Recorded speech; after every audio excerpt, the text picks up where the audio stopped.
Sobat Bahasa FM, maraknya informasi bernada genting terkait pandemi COVID-19 di masyarakat rentan ya, dengan munculnya rasa cemas yang berlebih tentunya. Stres yang muncul akibat rasa cemas berlebih di masa pandemi akan berisiko menurunkan imunitas tubuh. Asal tahu saja Sobat Bahasa FM, selain imunitas yang terganggu, tentu rasa cemas berlebih ini dapat menimbulkan gejala-gejala menyerupai gejala yang dialami pasien COVID-19. Padahal Anda tahu, sesungguhnya gejala ini merupakan manifestasi rasa cemas, bukan akibat infeksi virus itu sendiri. Nah, tentu dengan adanya kabar-kabar yang luar biasa, kita tahu informasi mulai dari awal pandemi sampai alhamdulillah sekarang sudah mulai landai, barbarnya luar biasa pemberitaan itu. Kopro dan kontra, hoax dan juga kebenaran, antara kebenaran dan hoax benar-benar serang habis-habisan. Jadi kita sebagai masyarakat awam terutama, tentu kita gelisah ya, cemas gitu. Kepikiran udah pasti gitu, stres iya gitu ya kan. Belum lagi ada pembatasan-pembatasan ini itu yang membuat roda perekonomian kita mulai hancur, benar-benar anjlok. Itu semua ada permasalahannya masing-masing. Bicara tentang pikiran, tentang was-was, perasaan yang nggak enak dan itu sebagainya, kayaknya perlu diterapi sih sebenarnya. Butuh keterapian tersendiri. Bagaimana caranya? Ini saya yakin Anda dan saya tentu juga punya kadar was-was yang antara banget, rendah, ya kadang biasa-biasa aja gitu. Tapi ini ada kesempatan yang menarik sekali lagi untuk Anda bisa berkonsultasi nantinya bersama beliaunya. Kita akan berbicara langsung ke narasumber kita yang perdana di kesempatan pagi ini bersama Mbak Novi Andari. Mbak Novi Andari bicara tentang tema kita pagi ini tentang menjaga pikiran positif selama pandemi COVID dengan hipnoterapi. Memang banyak sekali ya Mbak untuk kita ketahui. Mulai dari awal pandemi kita memang tahu bagaimana berita itu benar-benar barbar lah kita bahasa kita ya, dan kita dibenturkan habis-habisan dengan kebenaran hoax, jadinya kita menjadi tengah-tengah sebagai orang awam tentu bingung. Sebenarnya apakah benar ada pengaruhnya antara pikiran ini dengan suatu penyakit tertentu, Mbak Noviandari? Kalau dilihat dari segi psikolog atau dari segi pikiran dari manusia itu sendiri, silakan Mbak. Oke, baik. Karena basic saya sendiri adalah psikologi, jadi ketika kita bicara tentang pikiran, jadi kita belajar psikologi sedikit saja. Boleh, dengan senang jadi hati. Keterkaitan antara pikiran, tubuh, dan perasaan ini sangat erat sekali. Dan yang memang yang paling sangat memegang peran besar adalah pikiran. Contohnya saja selama pandemi ini rata-rata seseorang dengan pikiran yang kacau, dengan hoax-hoax yang ada di luar, dengan berita kematian yang memang luar biasa banyaknya. Nah, jadi rata-rata mereka itu merasa takut terjangkit. Dari takut terjangkit tersebut ada gejala sedikit, mereka demam, mereka sedikit nggak enak badan karena memang cuacanya kan sekarang lagi nggak bagus juga. Nah, jadi biasanya mereka langsung melarikan, oh ini saya COVID nih. Nah, jadi sampai ada beberapa dari mereka yang merasakan asam lambungnya naik. Betul. Oke, jadi rata-rata klien terakhir saya itu mayoritas mereka merasakan asam lambung naik, insomnia. Iya, sampai separah itu. Kenapa? Karena memang mayoritas masyarakat kita di Situbondo ini kan untuk masalah vaksinasi, pengobatan dan sebagainya masih banyak yang awam. Nah, jadi pikiran mereka diserang dengan hoax-hoax yang seperti itu, dengan mungkin pengetahuan yang kurang tentang bagaimana sih cara saya mengatasi pandemi ini gitu. Jadi itu yang membuat akhirnya mereka rata-rata tingkat kecemasannya tinggi, sampai ada yang insomnia, bahkan ada yang asam lambungnya naik. Gitu, seperti itu. Kalau fenomena selama ini yang saya hadapi selama pandemi rata-rata demikian. Nah, dengan adanya hipnoterapi ini adalah salah satu ikhtiar kita, usaha kita. Karena kita udah kadung overthinking nih bahasa anak sekarang gitu. Mbak, saya overthinking banget nih gitu. Nah, dari overthinking itu kita bisa mengendalikan pikiran kita dengan hipnoterapi. Nah, untuk hipnoterapi sendiri saya yakin masih banyak yang belum mengetahui dan masih awam sekali. Apa sih hipnoterapi itu? Betul sekali. Dan ketika saya dulu membawakan pertama kali hipnoterapi ke Situbondo, langsung diserang begini. Mbak, nanti saya hilang kesadaran ya kan? Jadi kayak hipnotis gitu istilahnya. Jadi kan selama ini mereka lihat di televisi ya memang seperti itu. Nah, itu hypnostic. Jadi memang ada perbedaan antara hipnoterapi dan hipnostik. Jadi yang ada di televisi berbeda dengan hipnoterapi yang kita lakukan.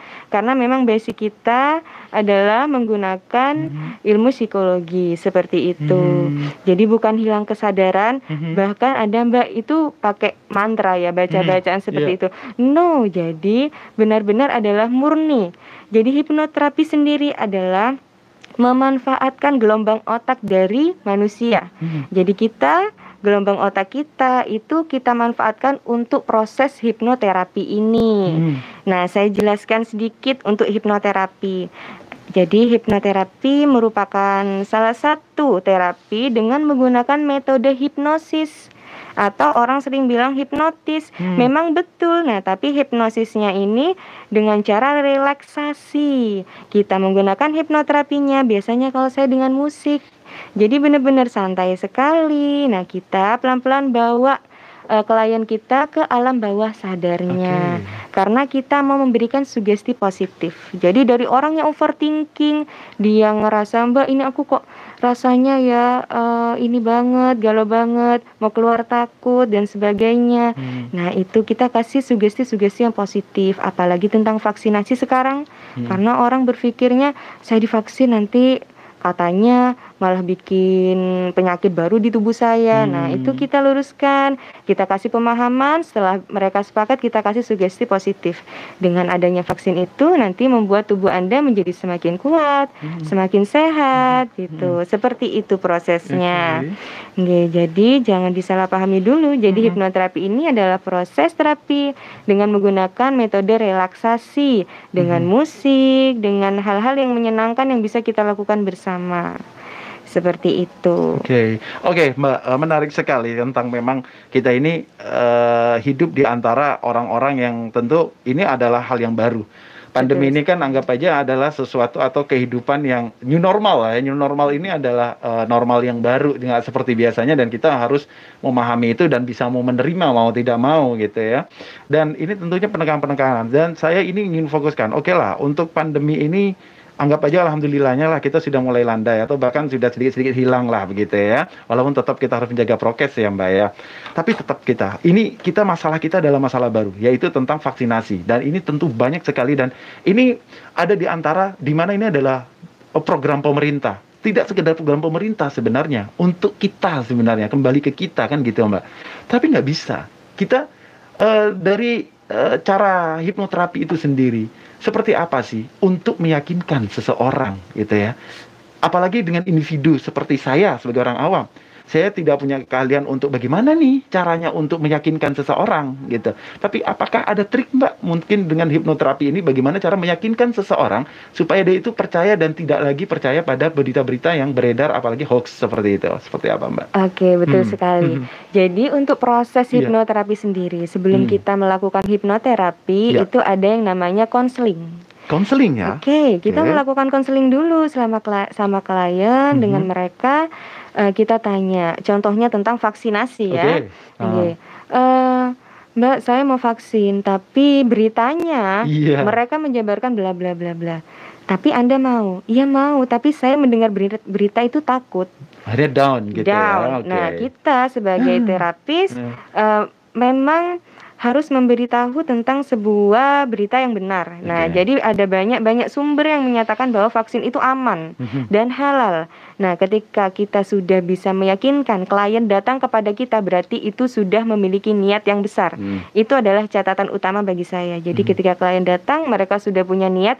Kita sebagai terapis hanya membantu, meluruskan informasi, memberikan informasi dan pemahaman yang klien itu selama ini memandang dari sudut pandang yang salah, seperti itu.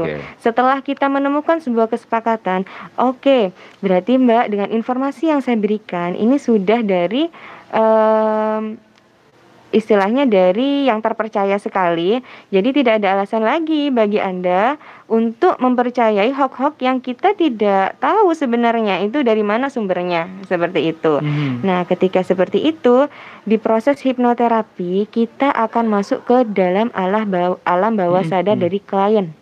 Nah, gimana caranya masuk ke alam bawah sadar? Kalau saya ngasih tahu klien, seseorang dengan konseling secara sadar, orang itu masih pikirannya berjalan, mbak ini nih ngomong apa sih, dia nggak tahu sih apa yang saya rasakan. Nah, tapi ketika kita memberikan sugesti positif di alam bawah sadar klien, klien masuk dalam kondisi trance atau dia di alam bawah sadarnya sudah nyaman dan siap untuk menerima sugesti dari kami.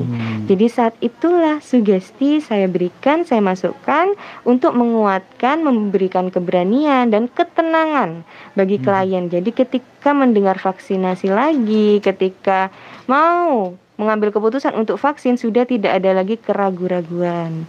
Dan ketika sudah sugesti tersampaikan, nah di sana saya akan mengembalikan lagi kesadaran klien sepenuhnya. Jadi hipnoterapi itu bukan berarti tidak sadar. Mereka sadar, cuma mereka berada di kondisi yang sangat nyaman, sangat rileks dan fokus kepada diri sendiri. Jadi saya membawa individu untuk mampu dan mau berbicara dengan dirinya sendiri. Jadi saya sebagai perantara memberikan sugesti positif yang sebenarnya sugesti itu di awal ketika konseling sudah disepakati oleh klien. Oke, jadi Mbak inginnya gimana? Iya Mbak, saya ingin menjadi lebih tenang. Jadi saya ketika vaksin nanti, saya bisa berani. Saya nggak takut karena memang ini untuk kebaikan saya. Seperti itu. Nah, sugesti itu yang saya masukkan. Apa bedanya? Sugesti itu diberikan ketika klien sadar dan tidak sadar. Ketika klien sadar, pikiran ini aktif. Ada yang namanya critical area di pikiran kita yang langsung menyangkal. Seperti itu. Nah, tapi ketika klien di alam bawah sadarnya, nah critical areanya ini sudah terbuka. Jadi apa yang saya katakan itu akan masuk ke alam bawah sadar klien dan dengan sendirinya itu akan menguat seperti itu. Nah, seperti kita lihat kan kalau di televisi ketika sudah dihipnotis, plak, yang disuruh apa aja itu mau. Gitu, nah, seperti aja. Itu cuma kita ini dalam proses terapi. Jadi semua dilakukan itu sesuai dengan kebutuhan dan untuk kebaikan dari klien kita. Seperti itu. Baik ya. Saya ke pertanyaan dulu. Assalamualaikum dari Ibu Tari di Panarukan. Mau tanya tentang baby blues syndrome. Sebenarnya seberapa wajar sih anak nangis dalam sehari? Lalu kalau anak terlalu sering rewel, bagaimana solusinya? Apakah ada terapi khusus ini? Oke. Saya langsung jawab saja.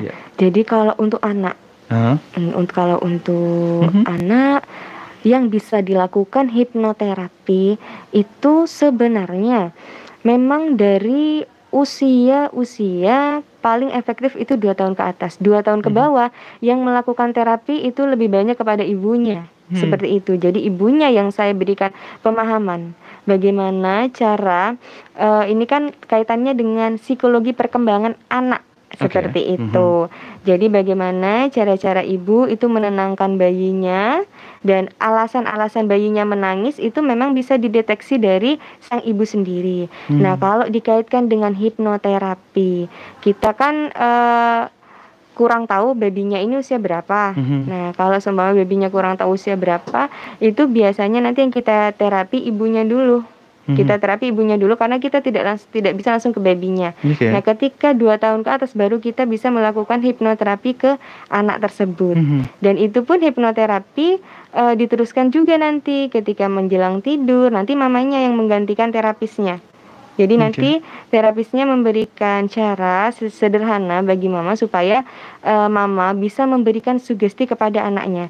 Jadi sebenarnya untuk membawa anak ke dalam kondisi alam bawah sadar mereka tidak selamanya harus dihipnoterapi, tapi ada waktu-waktu tertentu seperti anak ketika mau tidur.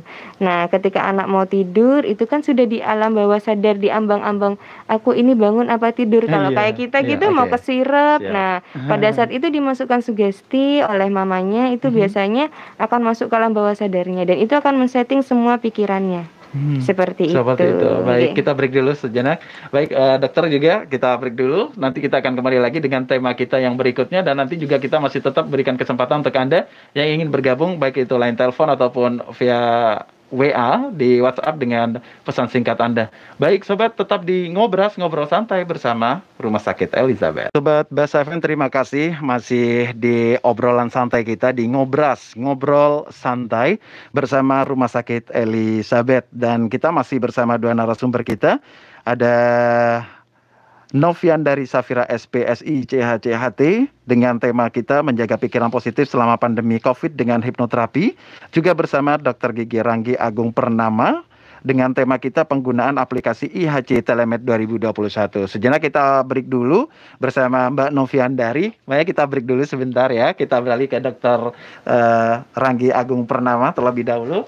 Baik, dokter, kali ini kita akan ke tema kita yang kedua ya, tentang penggunaan aplikasi IHC Telemed 2021. Ya. Kalau kita bicara tentang aplikasi, tentunya kita tidak jauh dari yang namanya smartphone, tidak jauh juga dengan yang namanya komunikasi. Apalagi dengan sekarang, dengan bahasa pandemi kita itu sudah ada yang namanya daring, virtual, seperti gitu-gitu ya. Komunikasi jarak jauh lah, seperti itu. Karena kita juga tidak mungkin, apalagi saat-saat kemarin-kemarin kita selama 1 tahun lebih lah ya, kita sangat hampir tidak ada komunikasi dengan dokter, susah kita mau kemana.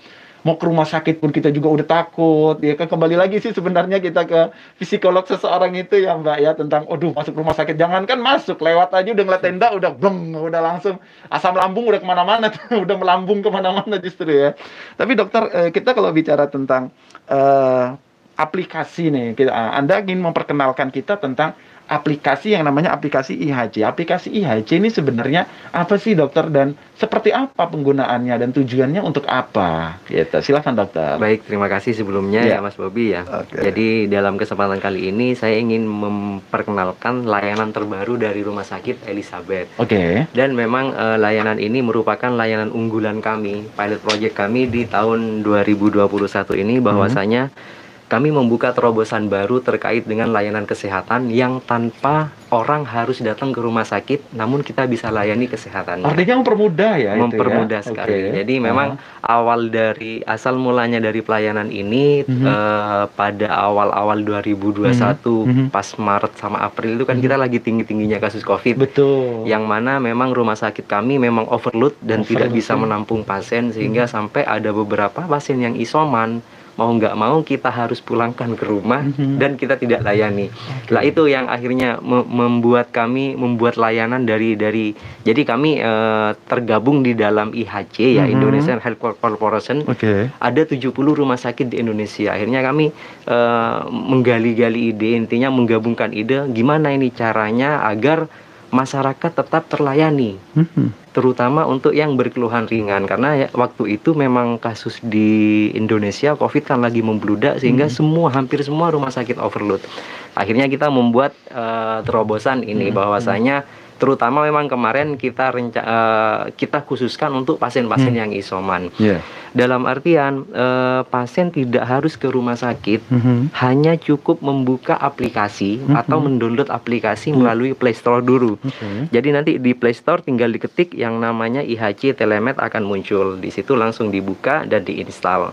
Lah setelah diinstal nanti akan ada menu di situ.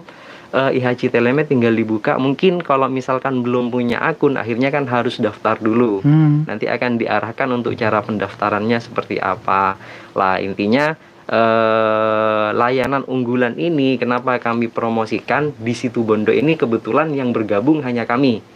Lah maksud kami masyarakat Situbondo mungkin kalau pas lagi keluar kota dan membutuhkan layanan kesehatan atau pengobatan, tidak perlu bingung juga, tinggal buka aplikasi ini saja. Misalkan di Surabaya kami ada 70 rumah sakit yang tersebar di seluruh Indonesia. Jadi intinya aplikasi ini mengakomodir semua kebutuhan layanan kesehatan by virtual. Nah, itu yang pertama. Terus yang kedua, layanan yang kami berikan dalam IHC Telemed ini bukan hanya sekedar konsultasi. Di situ juga ada pengobatan. Misalkan butuh obat, nanti di sini juga bisa dipesankan dari rumah sakit kami by ojek online atau langsung diambil ke rumah sakit. Seperti itu jadi Mas Bobi. Dan keunggulan di IHC Telemed ini untuk saat ini kami sudah banyak dokter yang bergabung. Memang belum semua dokter yang bergabung dalam layanan ini. Mungkin pemikirannya kan ribet sih, aku mau yang simpel-simpel aja, mau datang ke rumah sakit, aku pengen ketemu langsung sama dokternya. Memang itu tidak ada masalah selama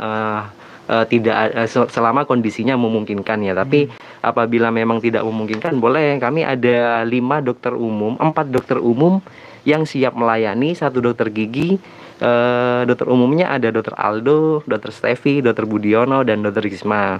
Sementara dokter giginya dengan saya sendiri, dokter gigi Ranggi.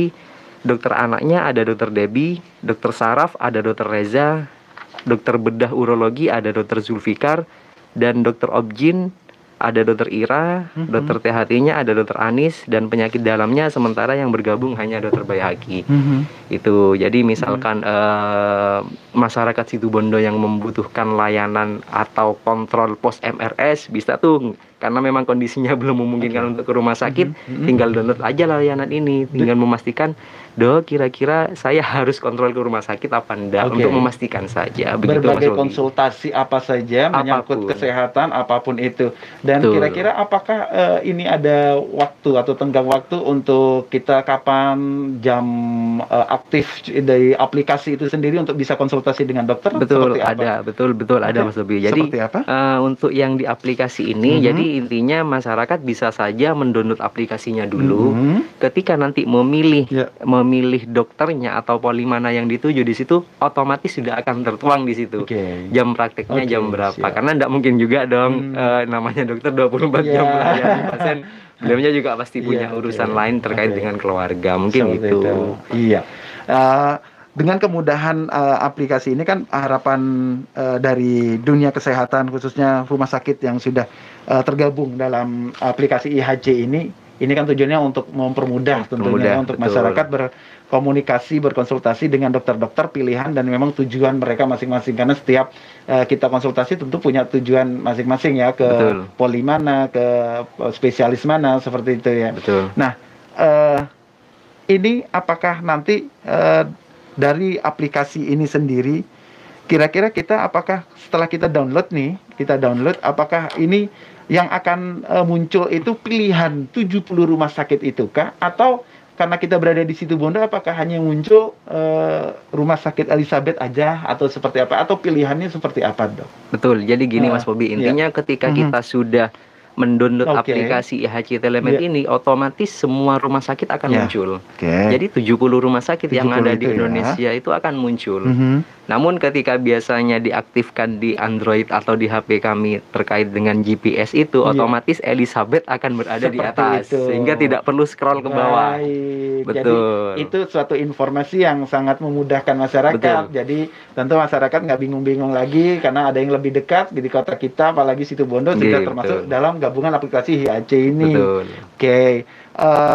Jadi ini tadi yang sudah disebutkan dokter bahwa wah ini kesempatan yang sangat luar biasa sekali ya, karena beberapa dokter-dokter spesialis ada di dalamnya. Seperti tadi, seperti umum lumayan lah, ada 4 dokter itu, ada dokter gigi juga, ada saraf juga, dan lain-lainnya itu nanti tinggal pilih aja. Seperti itu dokter. Nah, keunggulan ini dari aplikasi IHC ini sendiri, nah ini memberikan layanan apa saja? Maksudnya selain kita bisa memilih untuk komunikasi langsung dengan dokter itu, atau dengan spesialis mana yang kita pilih itu, apakah nanti kita butuh untuk masih ada konsultasi langsung kepada dokternya, atau hanya cukup di aplikasi itu saja, dokter?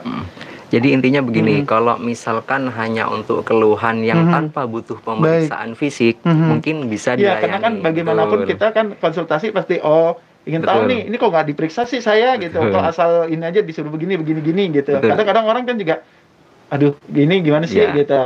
Jadi betul Mas Bobi, memang namanya semua yang virtual atau daring pasti punya kekurangan dan kelebihan masing-masing ya. Mungkin kelebihannya itu mempermudah sekali dalam segi jarak. Misalkan saya pengen ke Elizabeth tapi rumah saya di Besuki, ya sudah deh, saya telemed dulu. Nanti kalau misalkan memang butuh pemeriksaan atau tindakan yang memang harus pasiennya kami lihat, yang mau ndak mau, seperti halnya contohnya gigi lah Mas Bobi ya, kayak saya sendiri ketika sakit gigi, oke Bu, saya mau nempel, kan nggak mungkin juga saya nempel by daring, pakai barcode kali udah ketutup gitu ya, pakai barcode gitu. Mau nggak mau kan pasiennya juga harus datang untuk kami jadi itu memang menjadi keterbatasan secara virtual untuk sementara ini gitu. Tapi paling tidak maksud kami mengedukasi masyarakat bahwasanya Aplikasi ini mau kami kembangkan, dan di situ juga sudah ada menu pilihannya sebenarnya. Untuk sementara memang kita memastikan hanya untuk pasien yang umum yang berbayar. Tapi di situ tidak menutup kemungkinan kami sudah kasih penjamin. Dalam hal ini mungkin BPJS Kesehatan atau asuransi yang lain untuk bisa masuk di layanan telemedicine ini. Bahwasanya artinya begini, ketika BPJS Kesehatan atau asuransi yang lain mau mengcover dari layanan ini, kita welcome saja gitu intinya. Untuk sementara memang BPJS Kesehatan belum bisa melakukan mengcover terkait dengan layanan telemedicine ini. Sehingga maksud saya ketika nanti BPJS ini mau untuk mengcover layanan ini, tidak menutup kemungkinan kita akan menerima untuk pasien BPJS sehingga tidak berbayar. Begitu tujuannya, Mas Bobi. Ya, karena itu memang satu poin juga sih yang mau saya pertanyakan tadi. Apakah dengan konsultasi itu nantinya akan ada biaya tersendiri? Karena itu sangat juga masyarakat harus tahu tentang itu. Apa hanya sekedar download gratis aja, konsultasi gratis saja, ataukah ada biaya di belakang itu? Ya, untuk sementara memang untuk downloadnya gratis karena downloadnya melalui Play Store. Untuk konsultasi, biaya konsultasi yang kami bebankan pada pasien untuk dokter spesialis sebesar 75.000, dan untuk dokter umum atau dokter gigi umum sebesar 50.000.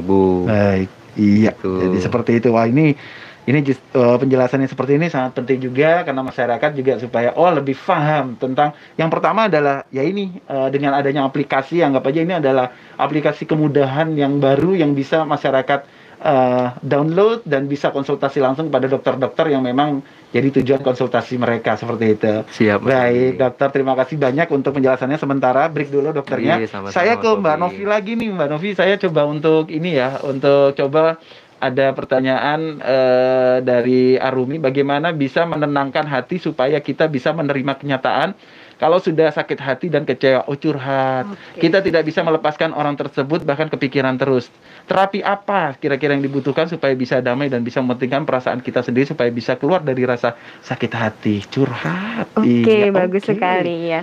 Karena memang biasanya rata-rata mereka datang kepada saya curhat gitu. Curhat, iya betul. Nah, jadi hipnoterapi sendiri secara psikologis seseorang itu akan menyimpan masa lalu. Iya, tentunya. Terutama masa lalu yang cenderung tidak enak atau buruk, dan itu biasanya terbawa, apalagi kayak tadi sulit untuk dilupakan karena terkait dengan perasaan. Biasanya seperti itu. Sad ending ya. Nah, jadi dari hipnoterapi sendiri ada yang namanya forgiveness therapy. Jadi kita dari forgiveness therapy ini berdamai dengan diri sendiri. Nah, bagaimana dari kenyataan yang kita terima itu nanti kita bisa benar-benar menerima dan mengambil hikmah. Kenapa sih ya aku kok belum bisa melupakan, masih sakit hati? Karena sebetulnya Anda masih belum bisa memetik hikmah dari kejadian yang dialami. Itu poinnya. Nah, dan saya memang bertugas untuk bagaimana membimbing klien seseorang itu menemukan hikmah di balik masalahnya. Sehingga di sana nanti kita melakukan forgiveness terapi, benar-benar ya saya ikhlas, ya saya tahu saya harusnya seperti apa, seperti itu. Ketika sudah muncul yang namanya diri berbicara, mengakui tentang apa yang harus saya lakukan, harusnya saya bagaimana. Nah, poinnya barulah kita melakukan forgiveness terapi supaya orang tersebut berdamai dengan diri sendiri. Seperti itu. Dan juga ada namanya terapi untuk memaafkan keadaan masa lalu ataupun orang di masa lalu. Jadi kita belum bisa melupakan, rasanya sakit karena kita belum bisa memaafkan. Dan memaafkan ini kok saya disuruh memaafkan sih Mbak, kan saya yang disakiti. Biasanya seperti itu pertanyaannya. Nah, sekarang begini, memaafkan itu adalah hadiah sebenarnya untuk Anda, bukan untuk dia. Ketika Anda sudah memaafkan dia, benar-benar bisa memaafkan dia, bisa ikhlas, nah nanti rasa dendam, rasa sakit hati itu sendirinya akan sedikit-sedikit menghilang. mereda seperti itu. Ya, jadi ketika Anda masih belum bisa memaafkan, maka itu akan terus menyakitkan. Nah, makanya namanya forgiveness therapy. Jadi terapi pemaafan untuk berdamai dengan diri sendiri. Jadi kita samakan frame, memaafkan itu adalah kado dari Tuhan untuk kita, bukan untuk orang tersebut. Jadi Anda memaafkan orang tersebut, itu adalah keuntungan bagi Anda, bukan bagi yang bersangkutan. Seperti itu. Oke. Oke. Dan ada pertanyaan lagi, apakah hipnoterapi ini sudah juga masuk cover BPJS? Nah, ini ada pertanyaan juga nih. Bagaimana nih? Oke, kayaknya Dokter Ranggi yang bisa membantu saya untuk menjawab. Langsung kita ke Dokter Ranggi ya. Silakan Dokter Ranggi, silakan untuk bisa menjawabnya. Jadi mohon maaf selama ini memang kayaknya belum tercover terkait dengan BPJS. Sementara untuk pasien umum. Sebenarnya kami kan untuk layanan yang tercover BPJS itu bukan dari rumah sakitnya ya, masyarakat ya, Bapak Ibu-ibu, bahwasanya sebenarnya kami semua layanan yang ada di rumah sakit akan tercover ketika BPJS-nya mau membayar kami. Kami pasti akan melakukan pelayanan itu.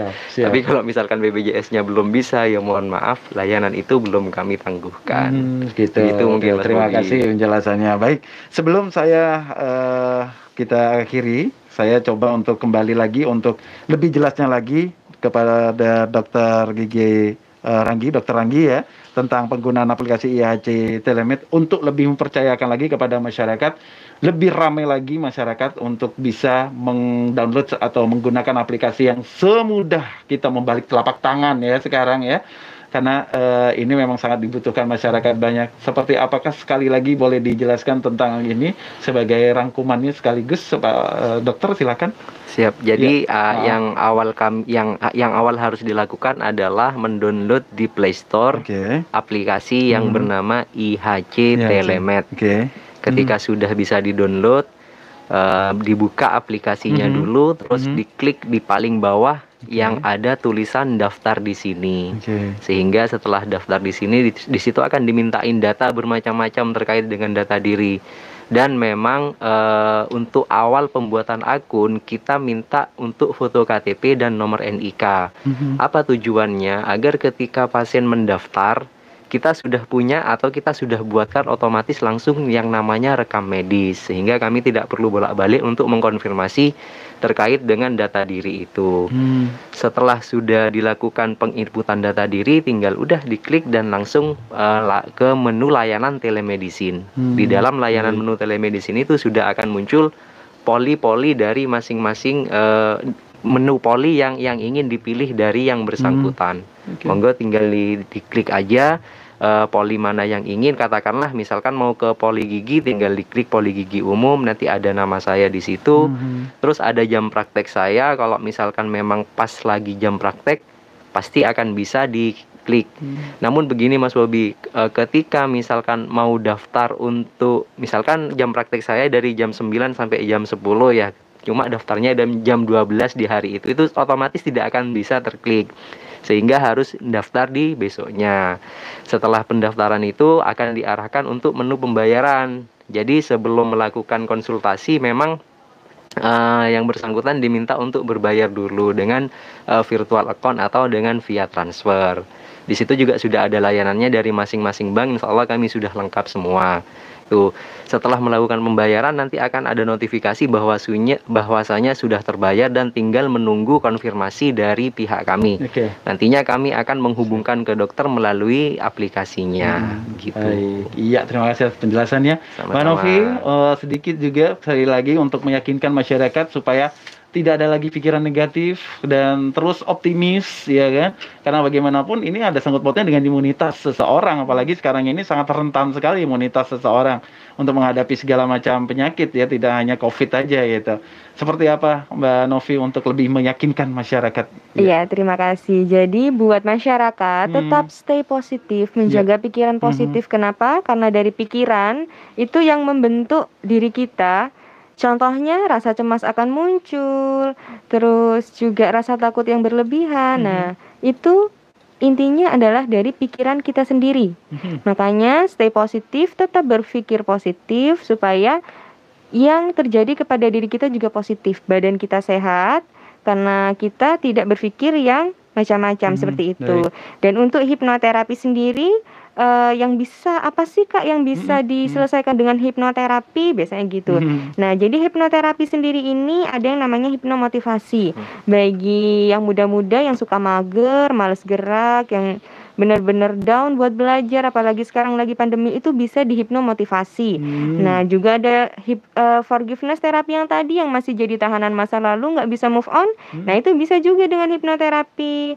Nah, bagi teman-teman juga yang punya fobia, biasanya ini takut balon dan sebagainya, pakai hipnoterapi bisa? Bisa. Yang penting kita ada usaha sama niat, insya Allah bisa. Dan untuk yang kurang percaya diri dan insomnia itu juga bisa. Jadi hipnoterapi bisa jadi alternatif yang bisa dicoba oleh teman-teman semua yang ada di sini. Oke, terima kasih banyak untuk Mbak Novian dari Safira untuk penjelasannya tentang bagaimana kita menjaga pikiran positif selama pandemi COVID dengan hipnoterapinya. Juga Dokter Gigi Ranggi, terima kasih banyak Pak Dokter yang sudah menjelaskan tentang aplikasi IHC. Mudah-mudahan ini lebih mempermudah lagi masyarakat komunikasi, konsultasi dengan layanan kesehatan yang ada. Manfaatkan segala teknologi yang ada untuk hal-hal yang positif, Sobat Bahasa FM, untuk kita lebih baik lagi tentunya. Sekali lagi terima kasih semuanya narasumber kita di kesempatan pagi ini. Baik Sobat, tetap di 93,1 Bahasa FM karena masih akan ada satu narasumber lagi akan kita hadirkan juga di tengah-tengah Anda. Tetaplah di 93,1 Bahasa FM. Mbak Novi terima kasih, Pak Dokter terima kasih. Assalamualaikum. Terima kasih kembali. Terima kasih Mas Bobi. Baik Sobat Bahasa